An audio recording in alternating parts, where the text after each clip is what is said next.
to dneska jde.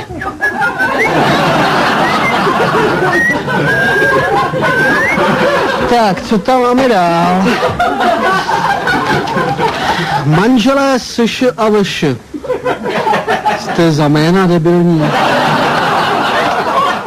Manželé SŠ a VŠ, jo takhle, Soňa a Václav Stanařovi s nezletilými 5 bla bla bla bla žádají o 1+ kuchyňský kout. Jo, vy si ještě budete vymýšlet.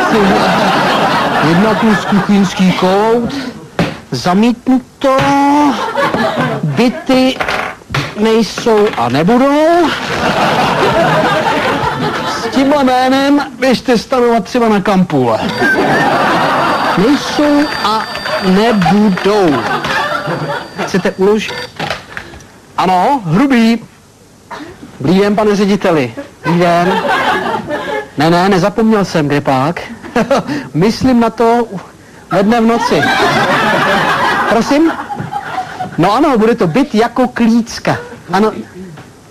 Já jsem se přeřekl, klec, ano, samozřejmě. Milostivá paní bude spokojená.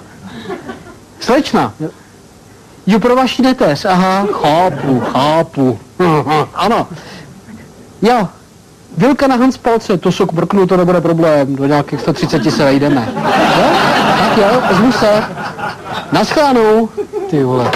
A to jsem úplně zapomněl, ředitel, že chce kvartír pro tu svoji Pipinu. Já si to tady musím...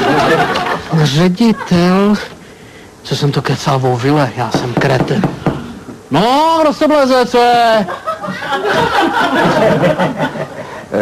Dobrý den, pane. Dobrý den. Dobrý den, tak já jsem tady. A co, jako mám si urvat límec, nebo co? Ne. Vy jste mě sám zavolal, pane Hrubý, já jsem doktor Milý. Pan Milý, aha, jdete kvůli tomu topení, ne, asi? Ne, kvůli topení ne, to my jsme s Nebožkou u vás žádali o topení, ale to už je 25 let.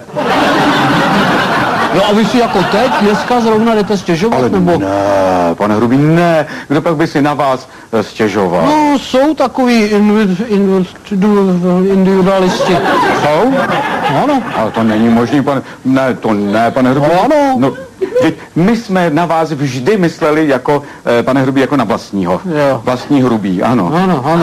Ano, vám se vždycky všechno povedlo, jen ty naše okapity nám teda spadly. Ale zase my máme kamaráda Klempíře, tak to bylo No. Ne, já si nestěžuji. Ne, vy jste, pane Hrubý, vy jste totiž strašlivý dobrák. No tak, ve mně je dobroty jak v prdeli cukroví. Ne, já bych to neviděl tak černě, pane Hrubý, já bych to neviděl tak černě. Ku příkladu, jak nám tehdy v bytě praskla voda, vy jste strašně rychle zareagoval.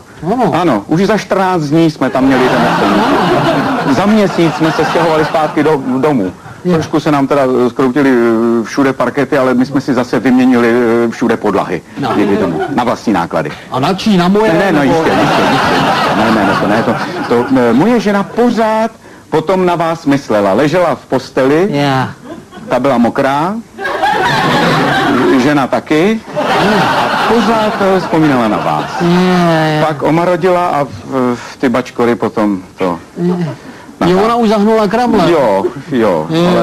Ale my jsme na vás vždy vzpomínali jako na vlastního syna. Tak jsme vás měli rádi. Ano, pořád jsme vás taky sledovali, co děláte. Dokonce jsme se viděli, pamatujete, po revoluci jsme se viděli. Vy jste běhal po Václaváku a pořád jste vykřikoval zájezd do Kanady za 8 000. Tak jsem se přišel vás zeptat přece, kdy je návrat z té Kanady a vy jste mě tak mile odpověděl, idioty nebereme, úžas. No, to byla taková porevoluční epizodka a pak jsem se radši rychle vrátil sem, tady takový jistější. Ano, tady je to moc pěkné a veselé, já vždycky, když je mi nejhůř, jdu sem.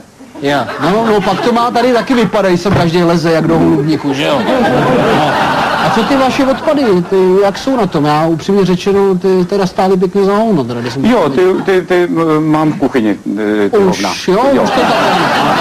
Ty už jsou v kuchyni. Ano, ty jsou v kuchyni, ale já si jinak nestěžuju. Ne. No a proč jste přišel teda vlastně? Já mám problém, pane Hrubý, ten byt je na mě velký. Já jsem sám, Nebožka s Kramlem a pryč. No 100 metrů čtverečních, ano. Vy teď odpočíváte v pokoji, ne? To ano, já ano, ona taky. Ano. 100 metrů to je ono, proč jsem vám volal. Ano. 100 metrů čtverečních, že máte ten byt. Podívejte se, já teď mám takovou možnost ten váš byt nabídnout jedné čínské firmě, která tam potřebuje udělat sklady. No to je výborný nápad. Rozumíte? Ano. Čili já bych jim dal ten váš kvartír Ano. a samozřejmě vám bych dal adekvátní náhradu. Dobře. Takhle, máte rád zeleninu? Mám jako přílohu rád. Ano. A jakou takhle? Například rajské jabko, Dál? mrkev, Jiná? Aha. Ještě? řepa. Ano, jsou to řepy. Jsou to řepy. Je to úplně nový baráček v Řepích, je to teda panelová výstavba, ten kvartír je suterénní 1+nic. Děkuji. Ale zase naštěstí tím, jak je to vlastně v zemi, tak naštěstí je to teda furt vlhký a je tam plíseň, ale vy si to nějak zrychlíte. Jo, já si to poladím. Děkuji. Navíc je to do osobního vlastnictví za pouhé 3 miliony. Děkuji. Ano, ovšem je tam takový malý věcný břemeno, čili vy tam nesmíte chodit hlavním vchodem, ale pouze zamřížovaným oknem. V tom suterénu. Navíc je to teda ještě na černo, čili nesmí u vás nikdo vědět. To znamená, nesvítit, žádný návštěvy, vodu nepouštět. Voda ta vám tam poteče sama. Děkuji. Pane Hrubý, vy jste tak hodný. No já. Vám se to jednou všechno určitě vrátí. No to bych nerad teda. Helejte, já nebudu chodit dlouho kolem horký kaše, potřeboval bych úplatek. Kolik tak jste schopný dát dohromady? 1 milion? A tak to jsem ani nečekal.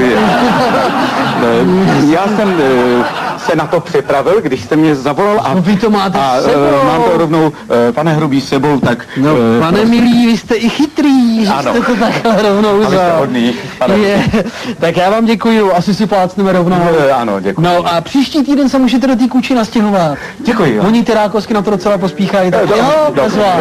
Mějte se hezky, mějte se krásně, ať to tam, tyjo, tak, no, ještě zavřít, tak,